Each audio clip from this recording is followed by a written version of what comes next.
On January 9th, 2014, Mel came into the kitchen and said he was really thirsty, drank a huge glass of water and said, "This doesn't taste right."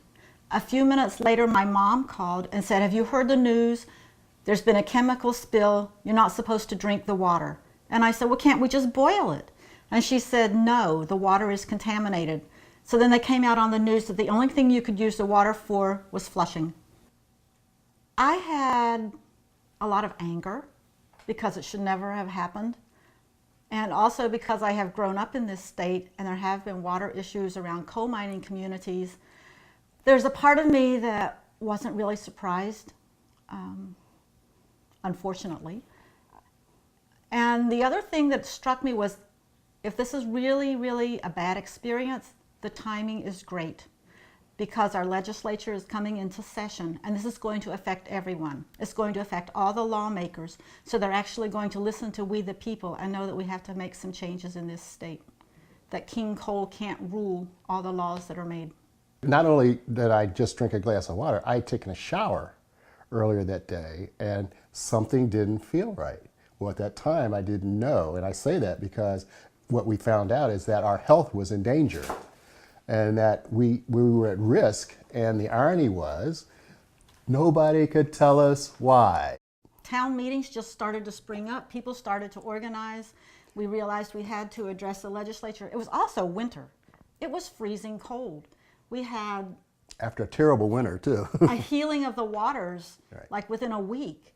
And we had a huge snowstorm and thought, oh, nobody's going to come out. Mel and I led a ritual there.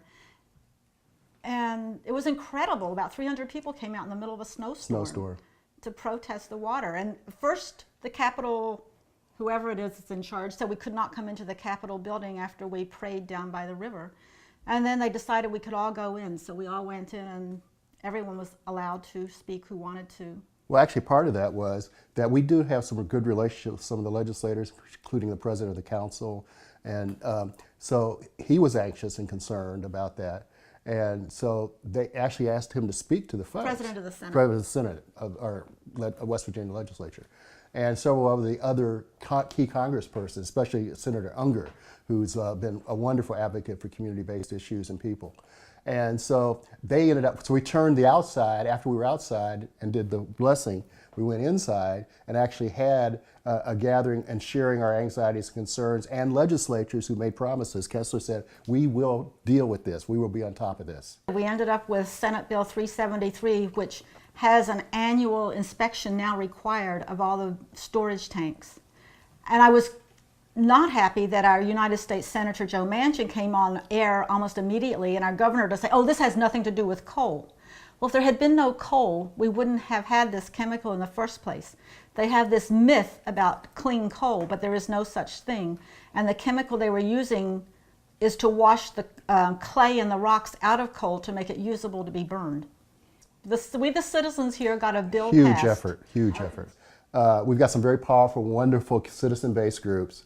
And everybody says, this we're going to work on together, not just our own issue first, because water impacts everybody. And that became our mantra. What we said over time, over the weeks, is that water unites. We formed a kind of a water roundtable. We actually met, we strategized, we said we've got to keep the publicity on, we've got to get citizens, not just the usual suspects, in talking to legislators. We've got to get outside experts in because they'll try and hide it in the legislature. Go ahead. There was the immediate crisis. We could not drink our water. That's it. So the state was arranging for bottled water to come in, and people could go to various stations and pick it up. And we set up distribution centers. Yeah, there were distribution centers set up. There was one across from us at the fire station. But out in some of the more rural areas, people volunteered and just filled up vans and cars and took water out to the people who didn't have a way to really get to a distribution center. It was totally everybody across race, class, geography. It was the most comprehensive organizing effort I'm aware of. Everyone except drinks for water. Everyone has to yeah, take a shower or a bath. I mean, it affected everyone. And that's Water Unites. I mean, it really became true. And then the other thing is that people from around West Virginia were bringing stuff in. So even though this is a 9-county area with 300,000 house members, people from West Virginia would say, what can we bring? They bring water, they bring food in, because you're realizing in some of these places, the other thing that happened is, as they kept going, the schools were closed. They'd already been closed significantly for several weeks because of the weather. Well, a lot of the kids in this community and in our communities depend on school lunches for their foods. Often that's all the healthy meals some of them get.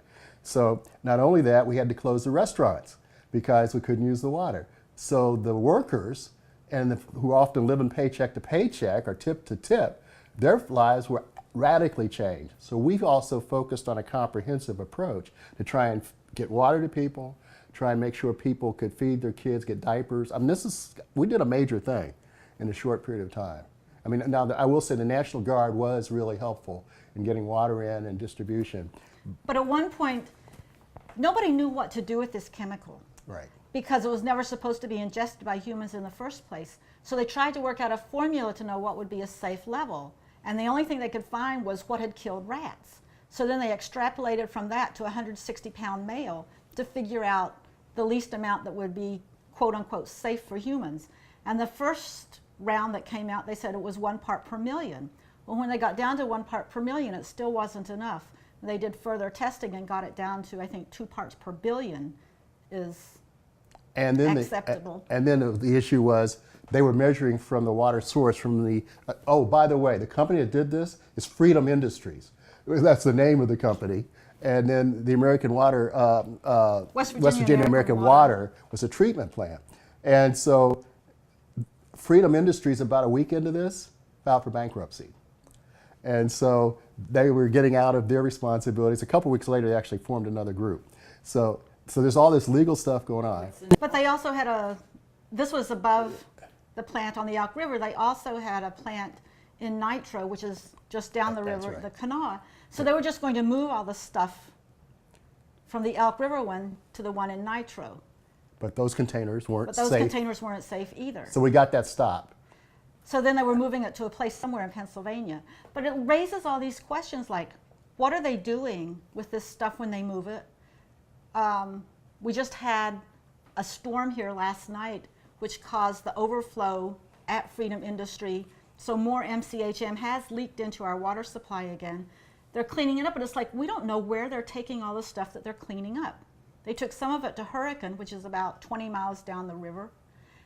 The Hurricane landfill sued not to accept it, so they've taken it somewhere else. But I think people need to understand you can't just throw things away because they always stay with you. And part of the anxiety about this, I think, was that we found out they had supposedly built this containment trench. They had a leak. They blamed on the fact a hole had come in. But they're supposed to be inspecting the stuff. But when you find a containment trench is full, when you find that there's a sandbag on top of the thing, somebody had tried to do something. So then to say we didn't know anything about it just didn't hold water, so to speak. And so it enraged people. And the fact that we kept asking what's in the water. And it turns out it's 4 MCHM, which in fact it's multiple chemicals. So it wasn't just one. And there's some very dangerous combinations. We still don't know everything that's in it. We still are not drinking the water. So it's 5 months later, we're still using bottled water. We have a lot of the restaurants put in whole water filtration systems within their business. We're considering doing that for our house. But what we did, Jan, I'm going to go back. What we did is we also said to citizens, we shouldn't pay for this. So we led an effort, we had a big protest for folks to say not pay your bills, not pay your water bills, or file protests to say you want to protest what happened. And that has led to a whole investigation by the Public Utilities, our Public Service Commission. And we've also got folks for the federal coming in overseeing. So we got it beyond the politics of West Virginia. Even though the legislator did their thing, how is it going to stay enforced? The lobbyists will come back in when they think everybody's back drinking the water. So we went to the next level, and we got eyes on West Virginia now. And in fact, the irony is that then Manchin, who'd been fussing, has now created and proposed legislation nationally to ask people to know what's in their above ground containers. And that's, because we were the first. We were poisoned. I want to be clear. We were poisoned. And we still don't know the long-term impacts of what happened to us. And part of the Senate bill is to do long-range health studies. We actually we also brought in some citizen-based testing groups. And so we weren't trusting some of the other folks. And then a couple of them actually got hired later to actually do stuff for the state. And so we have several groups that are testing the water. They've identified the fact that we don't have good regulations. We were surprised and shocked to find how few chemicals we know anything about or actually been tested for the impact on humans. So this is a national issue. And that's part of the story we're trying to get out. We're asking people to ask, what's in your water? We think that water, you know, we talk about coal is gold in West Virginia, and we used to count it and say, and water is platinum. That it is something that we can't live without and have healthy lives with. And so therefore, clean, safe, healthy drinking water should be a human right. It should be a human right. And those who violate that should be duly held accountable and punished because it's threatening our humanity. Well, it's actually threatening all of life, not just Well, human that's life. right. That's the other thing. Thank you. Because our interdependent web, and we've been clear about that, because we had dogs, we made sure animals were taken care of in this too, because they were endangered as well.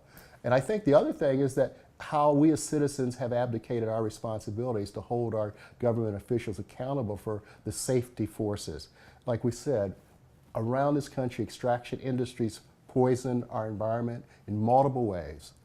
And unless we hold them accountable, unless we hold the legislation and legislators accountable for protecting us, this is going to increase.